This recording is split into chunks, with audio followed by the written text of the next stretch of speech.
When I learned Lindy had a new ANC Bluetooth headphone on the market, I was very much intrigued to see how it would compare to its predecessors, and namely its new competitors. Now, the Lindy BNX-100XT can be found for around £100 in the UK. If you're interested in purchasing it, the locally link will take you to your localized Amazon store. Of course, you can find some more info on Lindy's website.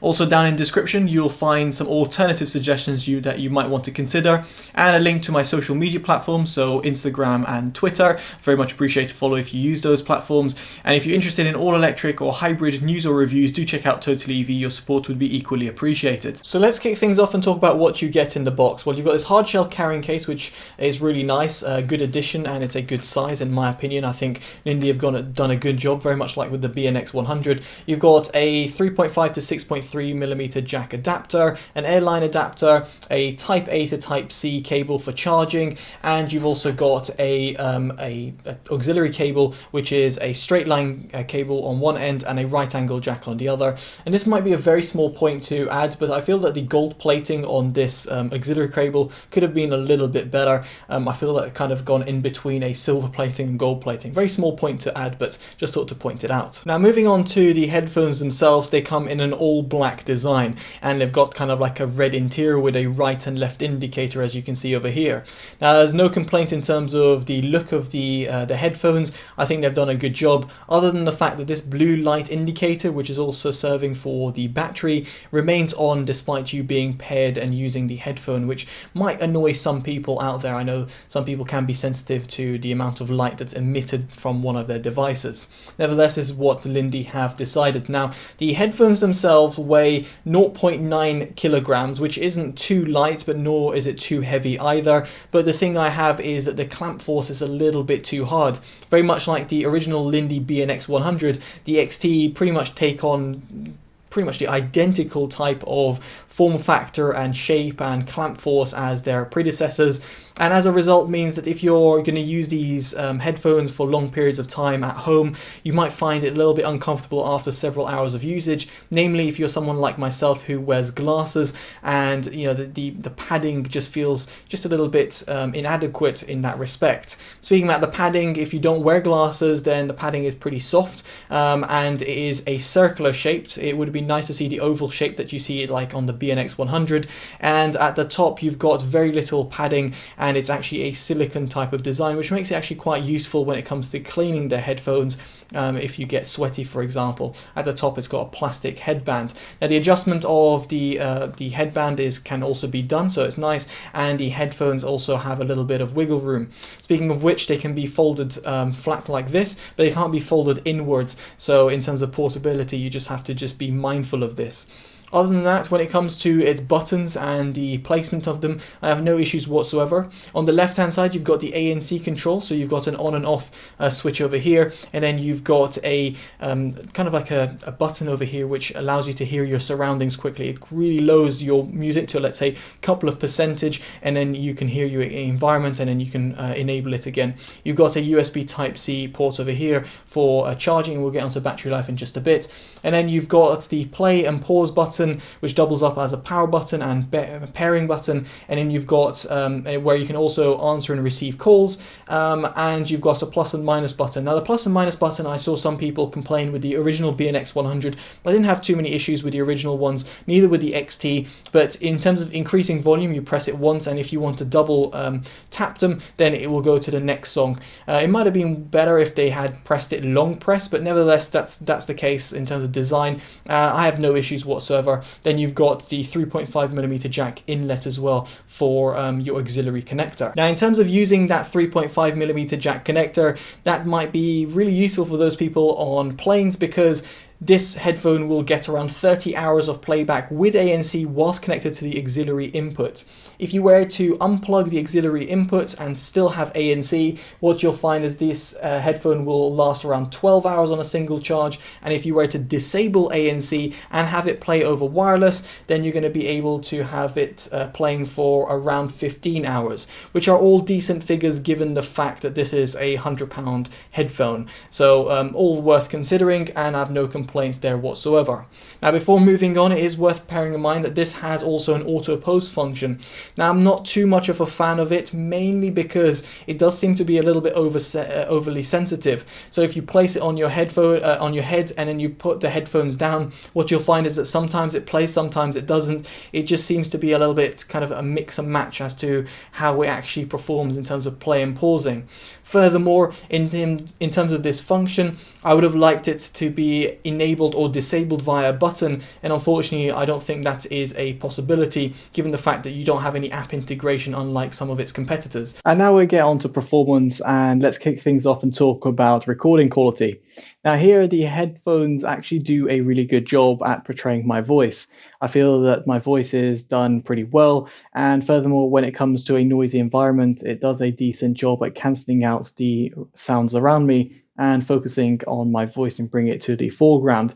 Now, while it won't compare to flagship headphones, at its price range, I must say I'm pleasantly surprised. Now, moving past the impressive recording quality, let's get on to ANC performance. Now, having previously heard the BNX-60 and the 100, so the non-XT variant, those at the time when I did the reviews or indeed were testing them, they were pretty much a standout in comparison to what else you could find out on the market. Back then there was very little options. Nowadays, however, there's a lot more Bluetooth ANC headphones, and even from known manufacturers such as like Philips and JBL.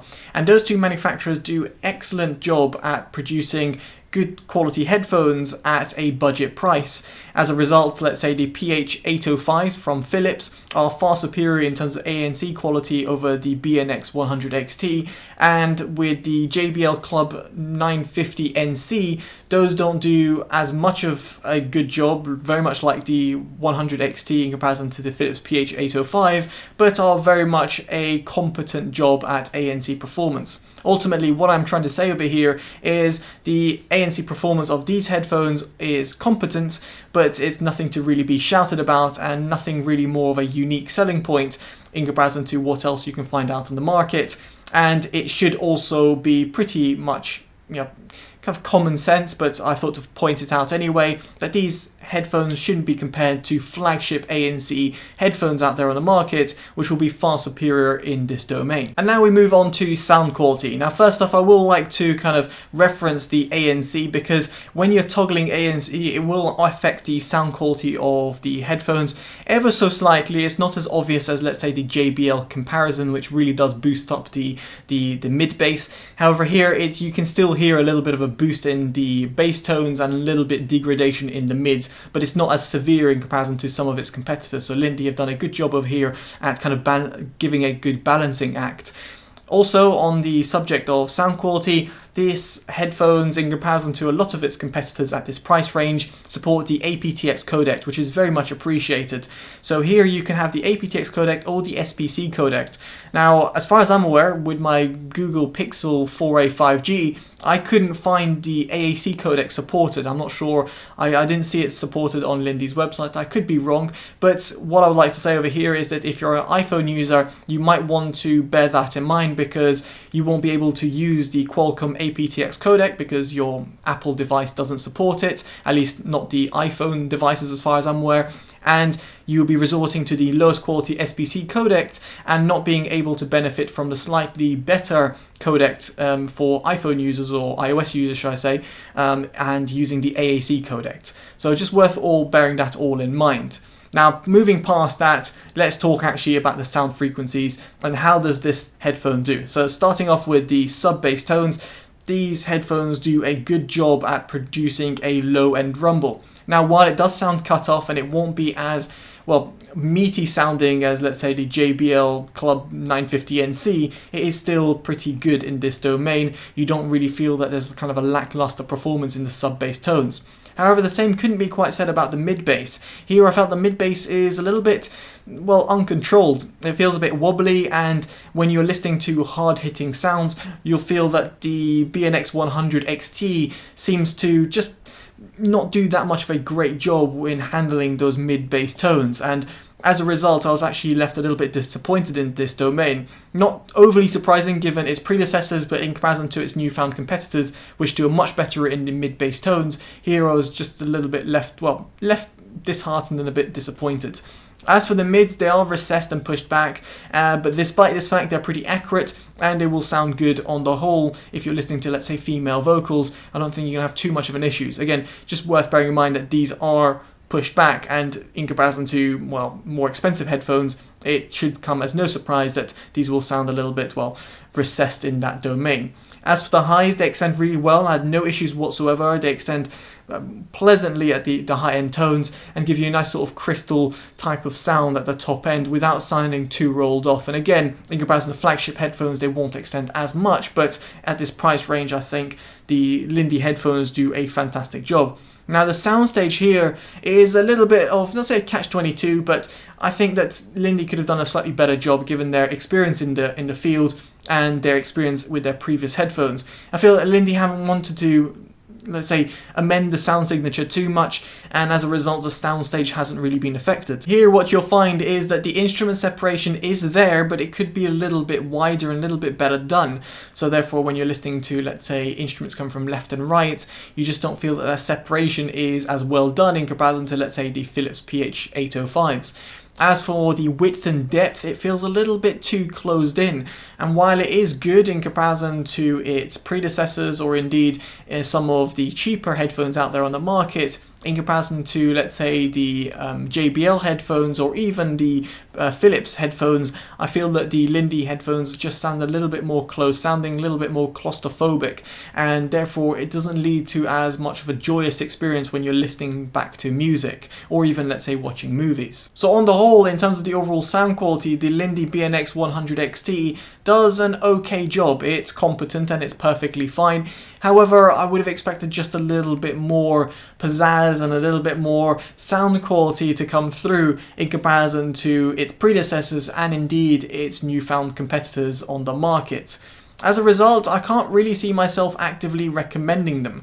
I do think they're a good alternative to other headphones out there, but I feel that at this price range, you should consider some of its alternatives. If you're looking for a comfortable ANC headphone, look for the Philips. If you're looking for a better sound quality headphone that has ANC, which is average and somewhat in the same league as the BNX-100XT, I would consider the JBL Club 950 NC instead. So that's just my honest take about it, and hopefully you enjoyed this independent, unbiased, unpaid review. If you have, give it a like, subscribe to see more from the channel, and of course favourite and share, as it always helps the channel grow. Alright guys, I've been Totally Dubbed, take care and goodbye.